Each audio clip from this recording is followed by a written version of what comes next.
television.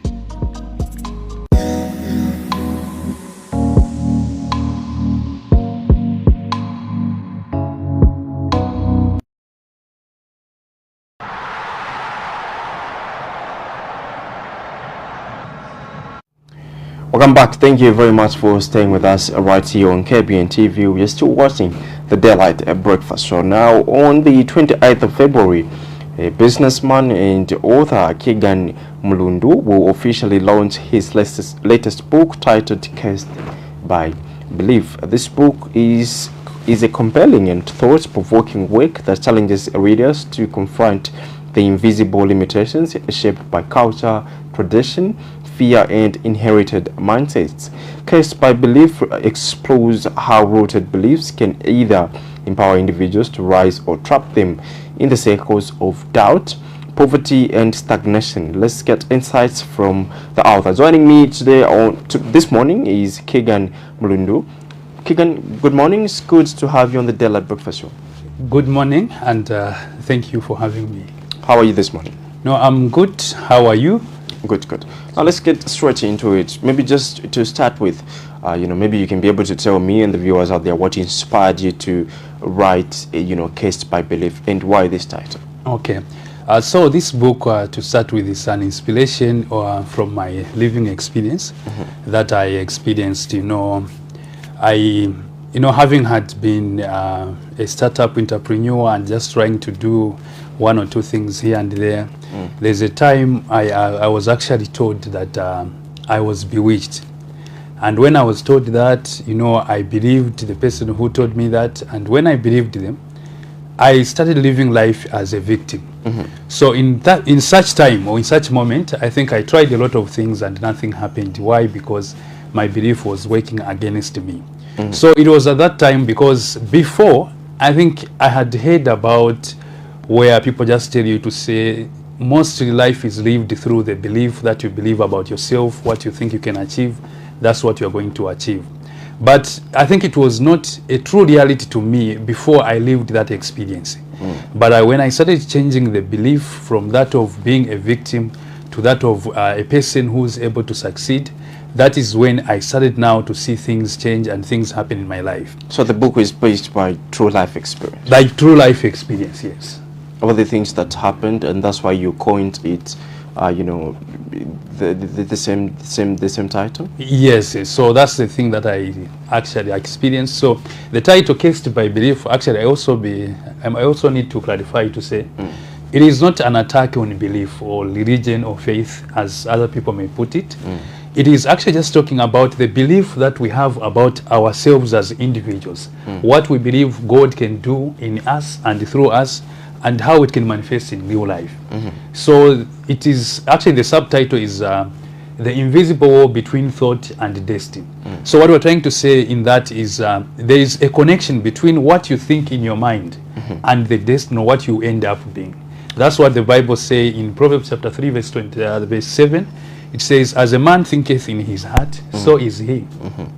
So let's talk about the many things that affect people, the many beliefs that limit people. Are you able to mention some of the beliefs that actually affect people? You've mentioned yours, to say you were told to say you were bewitched, but can you also maybe move an extra inch to talk about some of the beliefs that affect people? Okay, sure. Some of the beliefs that affects people, to start with, in fact, I like putting it this way. To say, in most cases, those beliefs actually are even put in us without us choosing whether to believe in them or not, because of culture. Because you understand, to say, as we are growing up, we do not yet have power to choose what is good for us and what is not good for us. But then the environment in which we grow up in has a way of life. And that way of life has got also a way of instilling, first of all, fear. So fear is passed from one generation to the other, and without knowing, it is normalized as a way of living.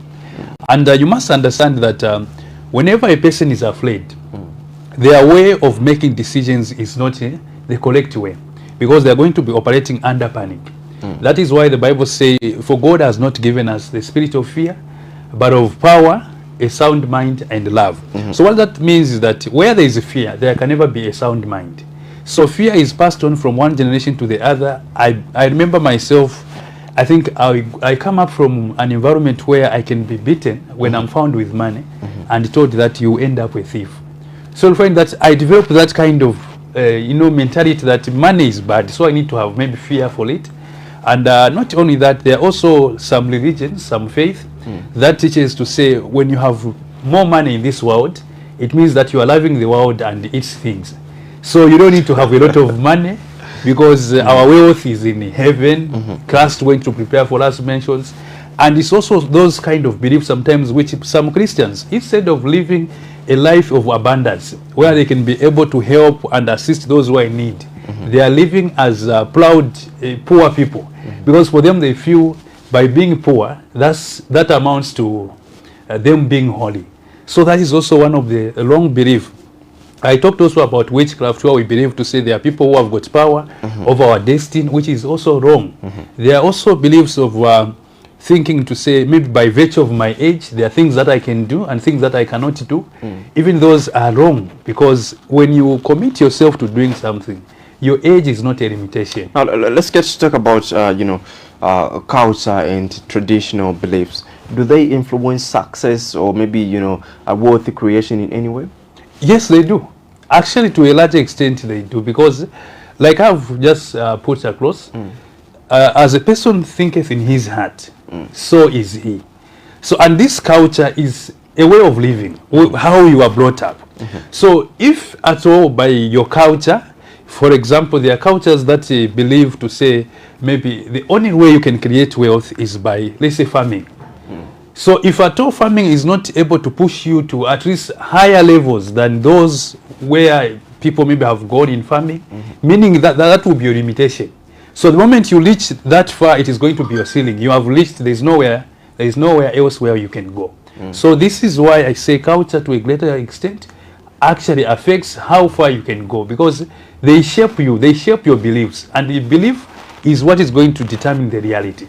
Now let's talk about, maybe let's add personal growth to such. Many are those that grew up with the same cultural beliefs, same traditional beliefs. But how does one reach a stage where they are able to move out of that and be able to work on themselves? Okay, that's a good one. So now the way it is, the way it starts actually, I'll quote Dr. Miles Monroe, who says in a person's life, there are two important days.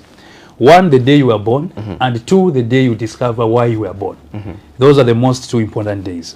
So it must take, some sort of self-awareness, where a person has to reach a point where you have to really discover to say, who am I? Why was I born? What problem was I brought to this earth to come and solve? And when you get to understand that, that should be your defining moment. And each one of us maybe is going to have a different approach to that, or they are going to have their own different day. But in most cases, what really helps is by going out, interacting with the people, especially going to personal growth conferences, personal growth meetings. It could be also maybe church programs, depending on how yours is made to be. And because the Bible says faith comes by hearing. And so it means that if faith comes by hearing, so does fear. So meaning it also has to be very much deliberate about the things that you listen to, the things that you expose yourself to. Because there is no way you can get to discover your purpose. There is no way you can get to move into your God-given purpose if at all the things that you hear are only negative. They are only meant to, discredit you. They are only meant to instill fear in you. So I think the most important part is about being intentional to say, what things do I need to learn? Like this year, what conferences do I need to attend? What kind of people do I need to interact with in order to bring out the best out of me? Let's get to talk about maybe some of the moments where belief limited you or maybe empowered you, and how so? Okay, so I think I talked about a moment when belief limited me. And how far did it take you, after actually limiting you, and I believe it later empowered you, the same belief it later empowered you. So how far did it take you? Yeah, so in terms of limiting, I think it took me very far, such that even as I speak now, maybe as we speak now, I was going to have been late, because I was even contemplating on committing suicide. No. At that point, because I remember I accumulated a huge debt, like it had just grown to unsustainable levels. And as a result, you know, a thing where you have got a lot of pleasures, like every time your phone is on, calls are coming, you know, give us our money, please give me my money. There are even threats of others even saying, no, we'll take you to police, some will no, I'll kill you, all those things like. So now you are thinking you don't have peace and what, then you say, I think maybe let me just commit suicide, and maybe that was going to be a solution. And that is just how far it was able to take me, this long belief that I had about, you know, myself believing that I was bewitched. Now I also must be quick to mention that when I changed this belief, it has also been able to push me from the level where I was up to where I am. Now I must be able to mention that I'm not yet where I want to be. You're still gone. But I am actually where I am right now is not where I used to be, and that gives me a lot of, you know, happiness. That really the belief that has brought me to this level, it is able to take me where I'm going, because I feel where I'm coming from is farther than where I'm going. Which means there is progress, right?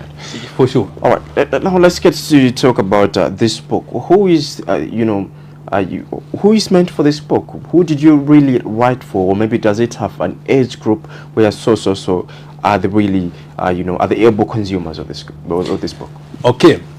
This book, I think it is meant for everyone who actually is ambitious in life, everyone who feels they are doing the best that they can, but they are not progressing to the other level. And when you talk about the age group, you know, it is easy to say, okay, this book is for the youth, but one thing that I've come to realize is that sometimes not every adult actually has learned all they needed to learn in life. Because in fact, there is somebody who said, you know, don't listen to every elderly person's advice, because even fools grow old. Now, by that, actually what I'm trying to say is that it is just about, maybe you are putting the best that you are putting in, but life seems to be stagnant somehow, but you don't seem to see a breakthrough. So now this book is just there to just, you know, remind you to say, look at all the things that you are believing. And in the book, I like it because I don't just talk about those things that limit. I also talk about how you can be able to, you know, overcome them. How you can be able to develop a mindset that is able to work for your future and not against your future. And because I understand to say it's not a one-day thing, it's not an immediate thing such that I can just tell you to say, okay, change your mindset and today you change. No, it doesn't work like that. It has to be a process.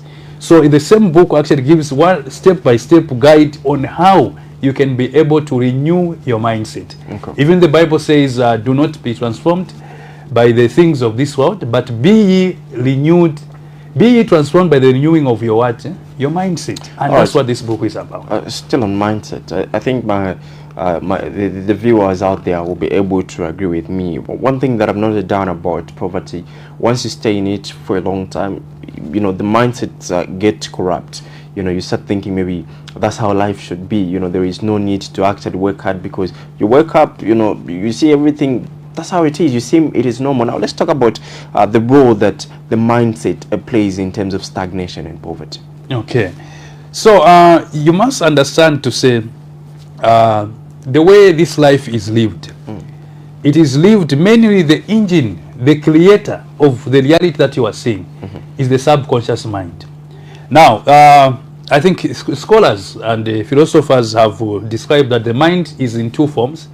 There is the main mind, the subconscious mind, and also the short memory mind, where this subconscious mind acts like a storage of what you have like in you.